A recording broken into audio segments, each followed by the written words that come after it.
Halo Sobat Bangsa, selamat datang di podcast Bangsa Kita, Tantangan Kita. Di mana kali ini kita akan ngobrolin nih berbagai tantangan yang sedang dihadapi negeri ini. Dan juga kenapa kita semua harus peduli terhadap pembahasan ini. Kali ini saya ditemani oleh rekan saya nih, Kak Zulfa yang akan memandu podcast ini. Silakan Kak Zulfa. Halo semuanya, hari ini kita kedatangan 5 teman ngobrol yang siap bantu kita bedah satu persatu 5 persoalan besar di Indonesia. Jadi yang pertama ada korupsi, narkoba, nasionalisme generasi muda, ketimpangan sosial dan ekonomi, dan juga krisis lingkungan. Jadi di sini kita bakal ngobrol-ngobrol santai tapi serius karena masa depan Indonesia bukan cuma tanggung jawab pemerintah tapi tanggung jawab kita semua. Ayo kita mulai. Oke, jadi hari ini kita akan bahas isu yang pertama, dan bisa dibilang masalah nomor satu juga nih di Indonesia. Jadi kita bakal ngobrol-ngobrol masalah korupsi sama Kak Yaumil nih. Halo Kak Yaumil. Iya, halo. Halo Kak, apa kabar nih Kak? Alhamdulillah baik. Mbak Oke, Zulfa kita, gimana? aku juga baik, Alhamdulillah. Kita langsung mulai aja ya Kak. Oke, jadi menurut Kakak nih, kenapa sih korupsi ini masih jadi masalah yang nggak pernah selesai di Indonesia? Ya, kalau menurut aku, karena korupsi itu sendiri udah kayak penyakit kronis, nggak cuma di level pejabat tinggi, tapi itu udah sampai ke akarnya. Dari suap kecil di jalanan, sampai mega korupsi yang triliunan, itu semuanya saling nyambung. Dan yang paling bikin miris, itu kadang pelakunya malah dipuja-puja, karena dia tuh suka bagi-bagi duit. Dan jadi dia dianggap dermawan, padahal itu adalah uang rakyat. Benar Kak, dan korupsi ini juga merusak rasa kepercayaan rakyat ya Kak? Iya, bener banget. Bayangan aja, satu proyek jalan desa itu bisa dikorupsi setengah anggarannya. Nah, hasilnya apa? Jalan cepat rusak, rawan kecelakaan, ekonomi rakyat jadi terhambat. Jadi ini tuh bukan cuma soal uang hilang, tapi bisa ngerenggut nyawa. Dan kalau masyarakat udah nggak percaya sama institusi negara, itu malah jadi kayak bom waktu buat stabilitas bangsa. Makanya perlu transparansi, akuntabilitas, dan bahkan sanksi sosial yang tegas. Tapi nggak cukup sampai situ aja. Pendidikan anti korupsi itu juga harus ditanamin sejak dini. Oke, berarti solusinya bukan cuma penegakan hukum aja ya, Kak, tapi juga perubahan budaya ya? Iya, bener banget. Jadi kita tuh perlu membentuk budaya jujur dan rasa malu buat curang. Karena kalau enggak, generasi berikutnya cuma bakal mewarisi sistem yang rusak. Jadi, solusi sebenarnya ada di dua sisi. Sistem hukum yang kuat dan karakter bangsa yang sehat. Betul, terima kasih Kak Yaumil. Yang kamu sampaikan barusan soal korupsi emang menampar kesadaran kita. Korupsi ini bukan sekedar pelanggaran hukum ya teman-teman, tapi juga pengkhianatan terhadap kepercayaan rakyat. Dan dampaknya itu berantai ke generasi-generasi muda. Nah, bicara soal generasi muda nih, ada satu lagi tantangan besar yang nggak boleh kita abaikan. Bahkan bisa dibilang krisis diam-diam, yaitu narkoba. Nah, bukan hanya menggerogoti tubuh dan pikiran nih, tapi narkoba ini juga merusak masa depan bangsa. Untuk itu, kita ajak Kawina ya buat bantu kita memahami lebih dalam. Halo Kawina. Halo Zulfa. Oke, bahas tentang narkoba nih Kak. Narkoba ini kan merupakan ancaman serius nih di Indonesia, tapi seolah-olah tenggelam di tengah isu-isu lain. Sebenarnya apa sih Kak yang terjadi?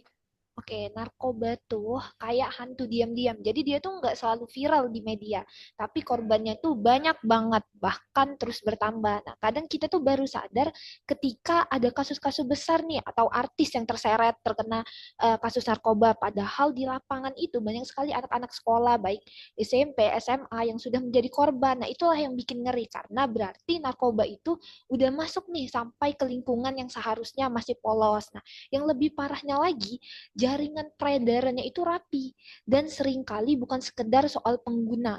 Ada bandar di sini yang mainnya halus, pakai teknologi, bahkan ada yang justru dilindungi atau dibiarkan oleh oknum aparat. Nah, jadi wajar kalau narkoba itu seolah enggak kelihatan, tapi sebenarnya ini menyebar luas. Waduh, jadi sebenarnya bukan cuma soal penggunanya aja ya, tapi juga soal jaringan dan sistem hukum di Indonesia itu sendiri.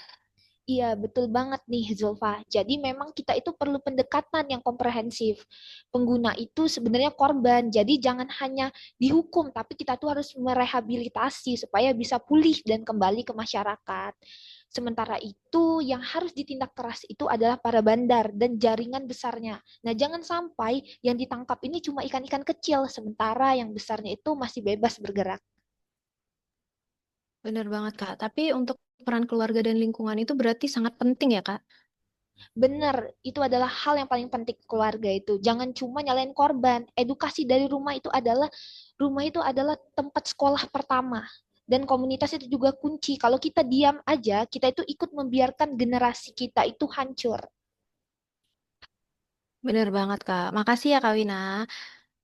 Nggak bisa dipungkiri ya, narkoba itu salah satu cara paling cepat untuk menghancurkan masa depan bangsa. Generasi muda bukan hanya rentan, tapi mereka juga punya kekuatan besar. Dan di tangan generasi muda ini, kita bisa menaruh harapan akan lahirnya bentuk baru dari nasionalisme. Bukan yang sekedar simbolik, tapi yang benar-benar hidup dalam tindakan. Nah, selanjutnya nih kita mau dengar dari Kak Zeba nih tentang nasionalisme yang sekarang sering jadi kata yang terasa jadul dan menurut Kak Zeba nih masih relevan nggak sih Kak nasionalisme ini? Masih banget.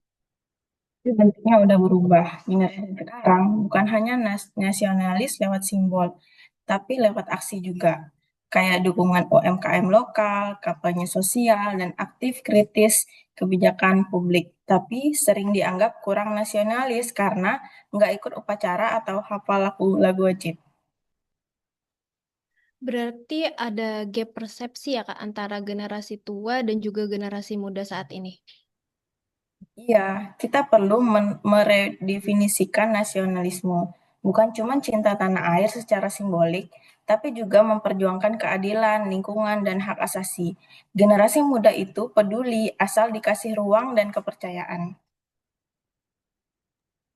Tapi masih banyak ya Kak yang menyangka anak muda itu sebenarnya apatis.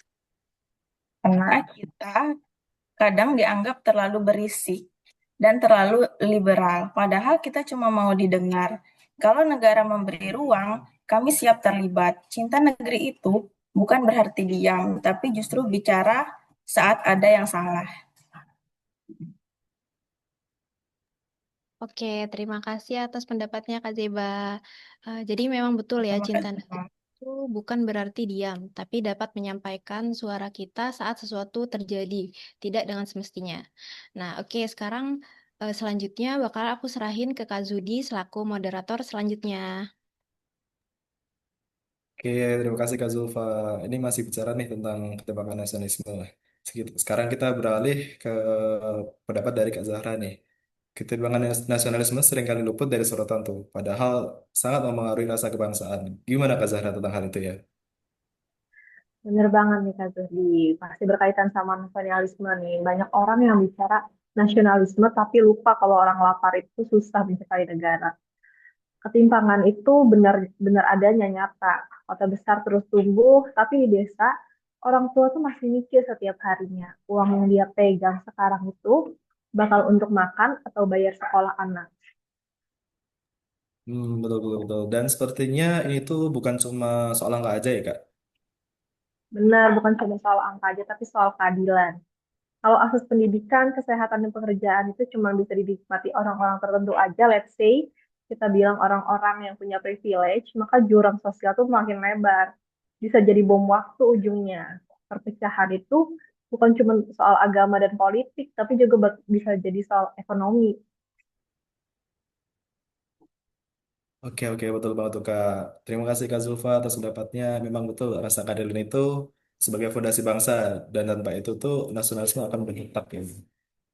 Kemudian, mari kita beralih ke Kak Yuda nih. Beliau yang memahami juga tentang isu lingkungan. Banyak yang bilang tuh isu lingkungan itu urusan nanti, padahal tanda-tandanya udah ada tuh di depan mata. Apakah betul seperti itu Kak Yuda? Iya, benar banget ya. Kalau krisis lingkungan itu dibilang urusan masa depan tuh menurut saya kurang sih ya. Kita udah lihat nih, hutan kita tuh ditebang habis, laut tercemar plastik, udaranya udah nggak sebersih dulu lagi. Tapi mirisnya kita ini masih bersikap seolah alam itu nggak terbatas. Jadi kalau ada yang bilang isu lingkungan itu urusan nanti, Saya sangat-sangat nggak setuju sih, Bang Rudi. Tapi itu apa sih Kak yang paling bahaya dari krisis ini tuh? Kalau bicara dampak yang paling bahaya ya, tentunya banyak sih Mas Rudi. Contohnya kita bisa kehilangan sumber pangan, air bersih, dan tentunya identitas bangsa Indonesia itu sendiri. Indonesia itu kan dikenal karena keanekaragaman hayatinya tuh ya. Kalau itu hilang, nggak ada lagi nih yang kita banggain ke depannya gitu loh. Betul, betul, betul banget. Oh iya, sekedar sharing pengalaman aku aja sih. Waktu ikut ekspedisi tuh ke daerah pesisir, banyak warga yang nggak bisa lagi melaut karena laut rusak tuh. Mereka kehilangan pekerjaan, lingkungan rusak, dan bahkan ekonomi rakyat pun ikut jatuh.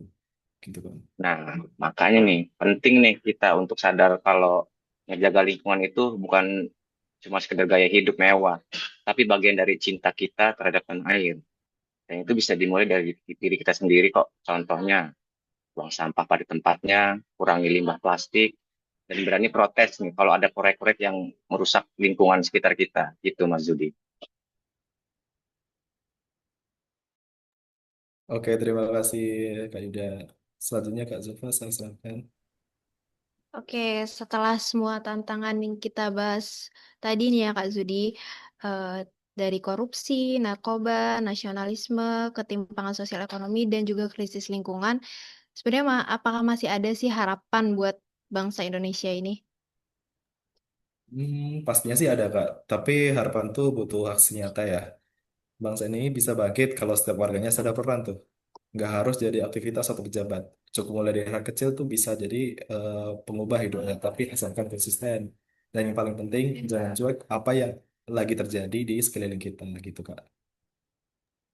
Oke, boleh dong buat kakak-kakaknya satu kalimat pesan dari kakak-kakak semua buat bangsa ini. Kalau dari aku, bangsa besar itu bukan soal luas wilayah, tapi bersih dari korupsi.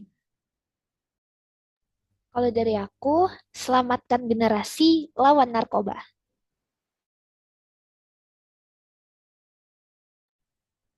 Kalau dari aku itu, nasionalisme itu bukan kontribusi, bukan hanya seragam. Kalau dari aku, jaga Indonesia dari berita bohong. Oke, kalau dari saya sih, rawat bumi, selamatkan bangsa. Itu sih. Oke, terima kasih kakak-kakak semua. Terima kasih Sobat Bangsa udah dengerin sampai akhir. Ini bukan akhir dari obrolan kita, tapi awal dari kesadaran. Mari sama-sama kita rawat bangsa ini karena Indonesia bukan sekadar tempat tinggal, tapi juga warisan untuk generasi berikutnya. Sampai jumpa di episode selanjutnya. Salam semangat kebangsaan. Eh, Dan